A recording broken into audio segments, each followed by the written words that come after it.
The miracle of friendship goes through a checkered history. There are really scads of types of friendships: Sandbox friends, bank neighbors from school days, or study and work colleagues with whom sometimes even lifelong bonds can be forged. On the other hand, even the best and most stable friendships can fall apart after years and decades, and for a variety of reasons. Conversely, years of losing track of each other never harm a really good friendship. You simply pick up where you left off a long time ago. It is a mistake to think that friendships have to be made at a young age. Like much else in life, friendship is timeless and never too early and certainly never too late. In today's video, we'd like to share with you 7 very simple ways to still make new friends in adulthood. If you like our videos, feel free to support us with a thumbs up, subscribe to Psychology in Mind, activate the little bell, and get excited about the videos we upload for you every day.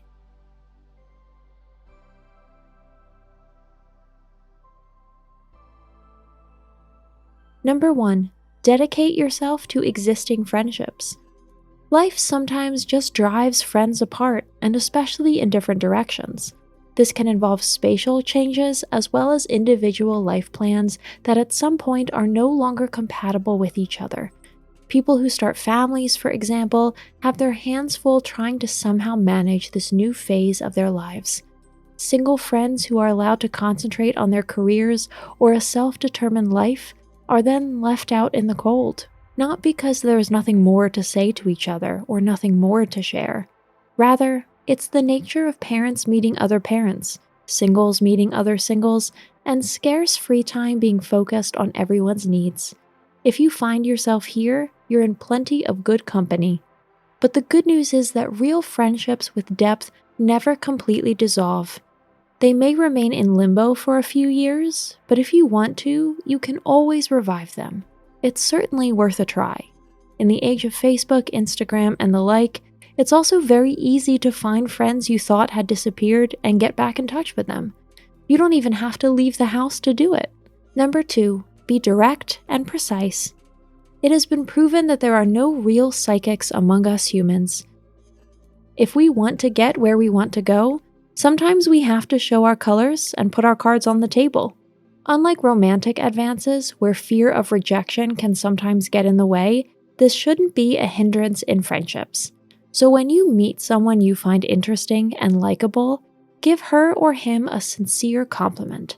This way, you break the ice and create favorable conditions for deepening this acquaintance. If you are sure that every potential for a new solid friendship lies dormant, be precise and open on this point as well. No one can guess your thoughts, and the interpersonal sphere is known to be anything but self-explanatory. Number 3, what games do you like to play? Chess, tennis, golf, or volleyball? If there's something from this area that you've always liked to do, but somehow lost track of, now would be a good time to start again. There are few better ways to meet new people than team sports or the like. This kind of contact initiation brings several advantages with it. The people you will meet there at least already share a passion with you. This makes it much easier to search for and find a basis for conversation. It also doesn't matter if you don't hit it off with a new acquaintance. The getting to know in the context of a sport activity takes place informally and very unbound. If no friendly spark jumps over, that's also fine. The fun of enjoying a rediscovered sporting or playful activity still remains. Number 4, join networks, associations, or clubs. There's hardly an area now that can't boast a following. If sports and games aren't your interests, maybe they lie somewhere in the cultural or scientific realm. There are cooking circles, literary or musical societies, book clubs, debating societies, and any number of clubs that welcome any new member. Also, group trips, as daunting as that word may sound to you, are excellent ways to meet like-minded people. A good and gentle way to get started would be to take a class, seminar, or workshop at an adult education facility. Number 5, start your own community of interest. For those who say you can only join existing networks and groups, get inventive and start your own inner circle. Search the web or the old-fashioned way on a bulletin board for like-minded people. Many people feel the same way you do. They are just waiting for such a call and opportunity. Number 6, become a host. An almost extinct art is hosting dinner parties and societies. What used to be part of good manners is now hardly known as a cultural highlight. The great advantage of such formal invitations. Managing friends is thus possible even despite a busy schedule. There is a fixed time and place, and the guest list is manageable. You can bring together people you think would have a lot to tell each other. Such meetings are ideal to see new acquaintances or friends regularly. It usually becomes customary for the hosts to take turns anyway, so you can enjoy the relaxed pleasure of being just the guest in between. Number 7, be interested first and only then interesting. We also get to know lots of people later in life. Whether in a professional or private context, very few of us remain an island. If you're secretly on the lookout for potential new friendships, it's helpful to approach new acquaintances with a different perspective. While we usually tend to mainly make a good impression ourselves and put ourselves in the best possible light, we should turn the tables here. When first getting to know someone, it can be useful to focus on our counterpart, not on our external appearance. Listen carefully to what she or he has to say. Ask questions, nothing too indiscreet of course, and really get to know this person.